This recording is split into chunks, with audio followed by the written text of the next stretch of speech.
आदाब, नमस्कार, अस्सलाम वालेकुम नाज़रीन। पल पल न्यूज से मैं हूं आप लोगों के साथ नदीम अकरम।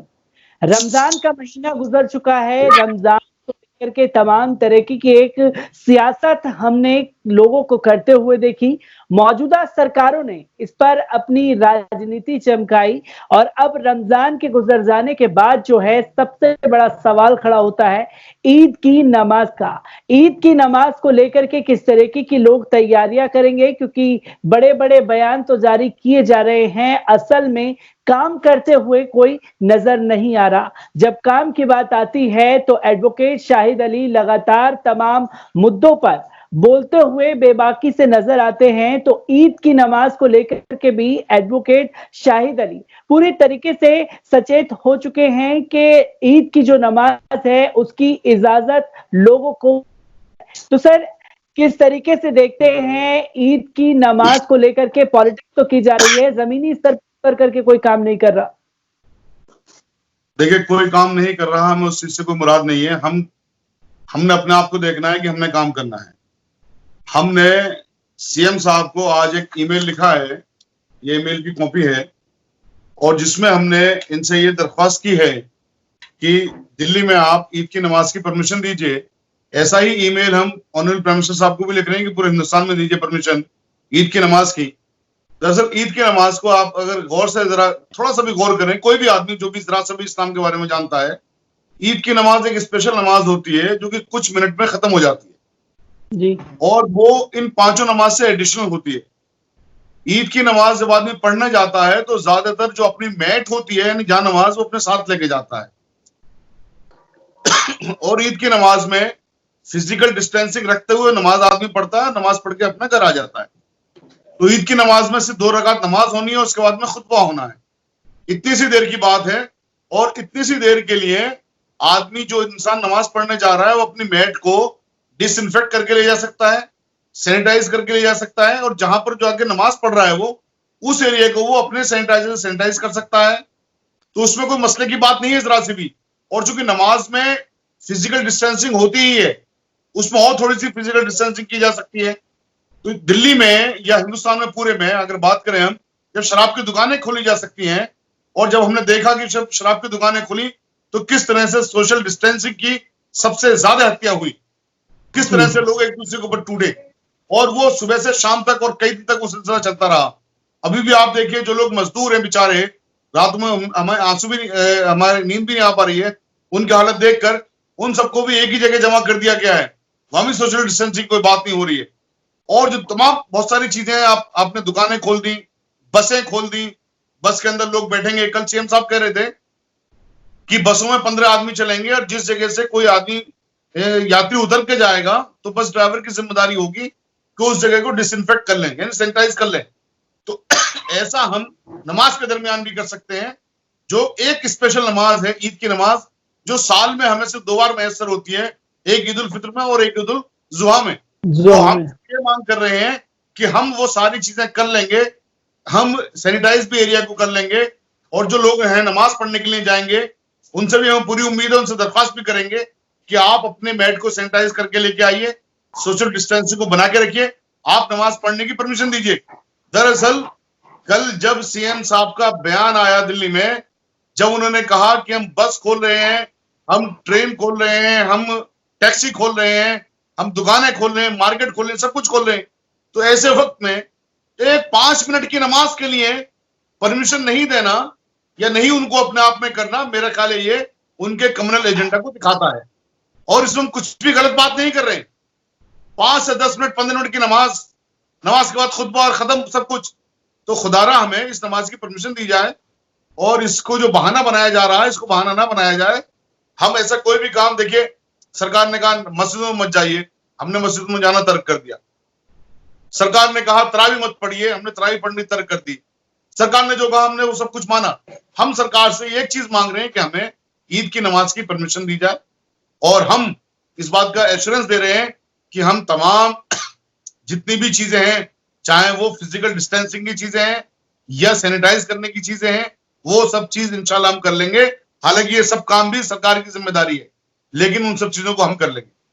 क्योंकि सर हमने ये देखा है कि अगर इजाजत मांगी जाएगी तो मीडिया का जो रवैया रहता है, खास तौर पर वो इस तरीके से फिर दिखाने की कोशिश करते हैं कि मुसलमानों ने देखिए बात नहीं मानी, अपना कानून अपना लॉ चलाने की कोशिश करते हैं। तो उन सब बातों को भी ध्यान में रखा जाएगा जो इस तरीके से नफरत फैला रहे हैं।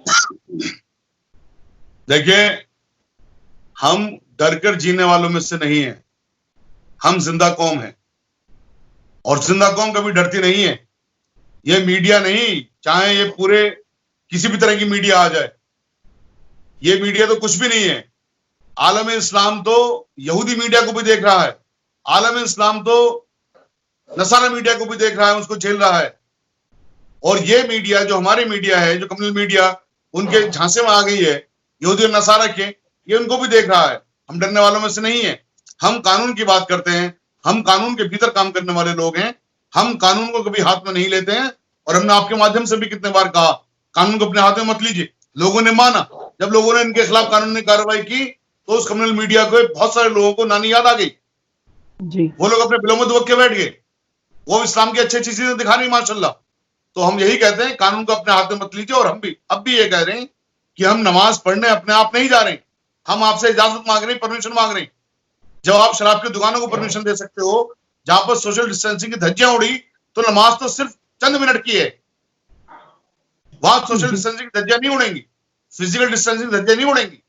ऑनरेबल सुप्रीम कोर्ट ने अभी एक, मैं आपको याद दिला दूं, एक वकील साहब ने एप्लीकेशन लगाई कि साहब शराब की दुकानों को खुलवा दिया गया है, इनको बंद करवाया जाए, क्योंकि वहां पर फिजिकल डिस्टेंसिंग की धज्जियां उड़ रही हैं।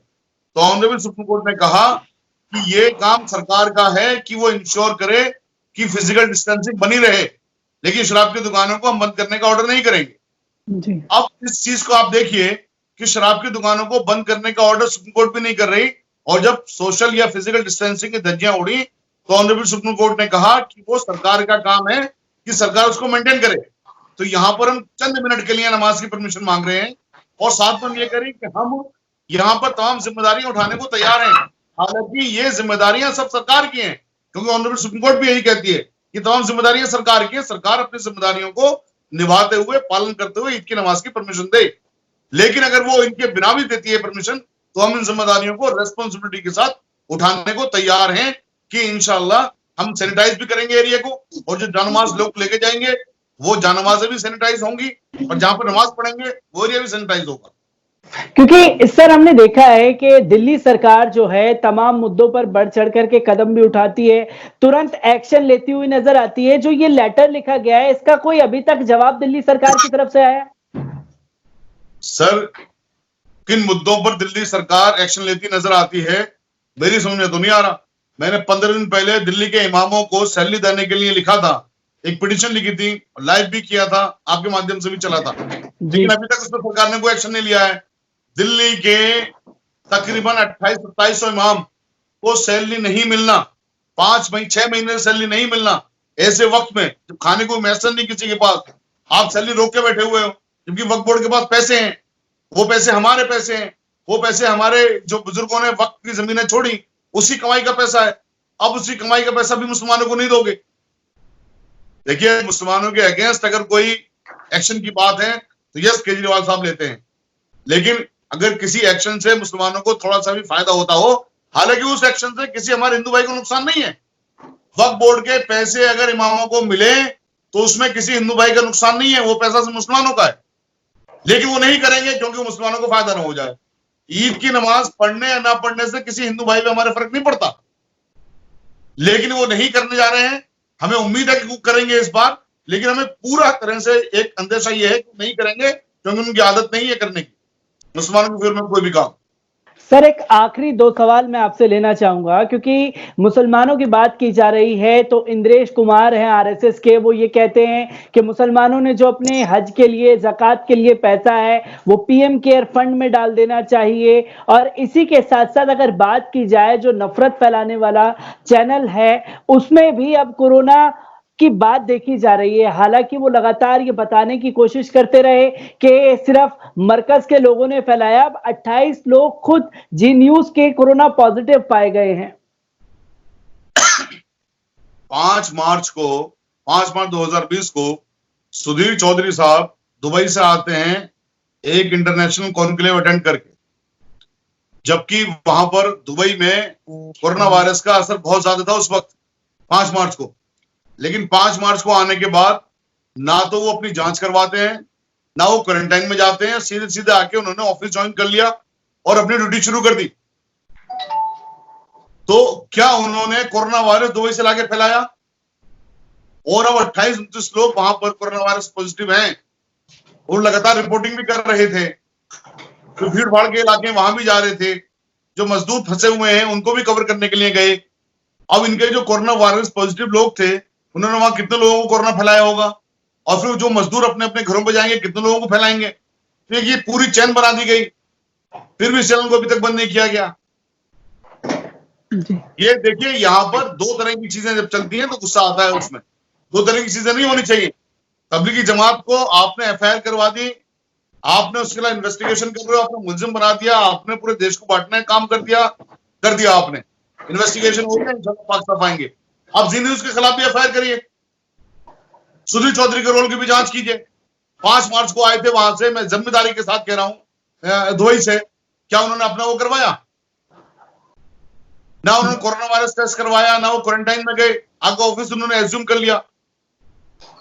तो ये सब चीजें हैं, आप इन पे FIR करिए, इन चीजों की जांच कीजिए, क्यों इन्होंने आखिर जानबूझ के फैलाया कोरोना वायरस।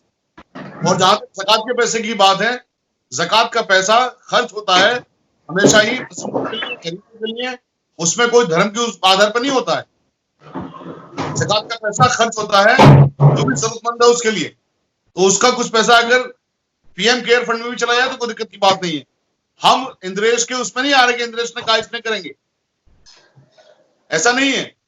हम ये बात कह रहे हैं कि PM केयर फंड अगर इंसानी फायदे के लिए खर्च हो रहा है तो उसमें करने में कोई दिक्कत नहीं है, जरा सी भी। और जो हमारे सामने सबसे पहले तो हमने अपना घर ही देखना है जी। हमारे घर में तो कोई जरूरतमंद नहीं है, रिश्तेदारों में तो जरूरत नहीं है, मोहल्ले में तो नहीं है हमारे। जब मोहल्ले की बात आती है तो मजहब की बात नहीं आती, उसमें कोई भी मजहब का हो सकता है जी। फिर अपने इलाके को देखना है। तो इसलिए ये हिंदू मुस्लिम वाली बात नहीं है, ज़कात का पैसा जरूरतमंद को दिया जाएगा, जो भी जरूरतमंद हमारी नजर में है। चलिए बहुत फंड को भी जाता तो कोई दिक्कत की बात, मेरा ख्याल है, मेरा मानना नहीं है उसमें कोई दिक्कत की बात।